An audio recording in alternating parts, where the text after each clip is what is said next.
U našeho mikrofonu vítěz nedělní odpolední velké ceny na Ptýrově Sergej Motygin. Hezké odpoledne. Hezké odpoledne všem. Základní parkour dokončili bez chyby pouze 4 dvojice, takže elitní desítka byla, ta finálová desítka byla složena ze 6 dvojic s 1 chybou a 4 bez chyby.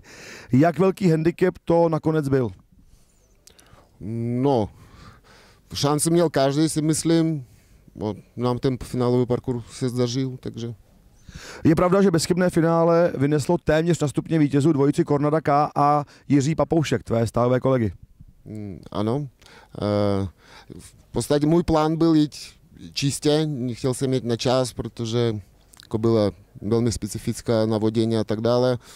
Ale celkem mi to chodilo do cesty a tak jsem to zkusil.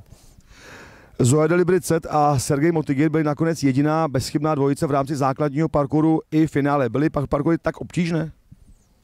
Nevím, nevnímám to tak. Kobila skákala skvěle, pak když po všem, mně to přijde, že to bylo jednoduchý. Máme za sebou opravdu náročný víkend tady na Ptýrově. 2 velké ceny, noční velká cena. Jak si to užívali jest? Jak si to užil ty? Byla bezvádná atmosféra a opravdu mě to bavilo jezdit v tom prostředí. Očekával bys si, aby další velké ceny byly za umělé osvětlení v příštím roce? Těžko říct, netrufnu odhadnout.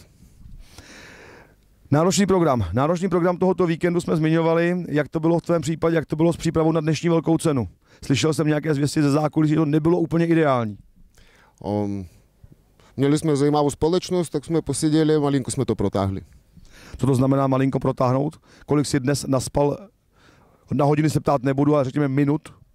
No, já myslím, že takových 2 hodiny jsem spal. Tak to je hezké. Každopádně velká gratulace. Děkuji.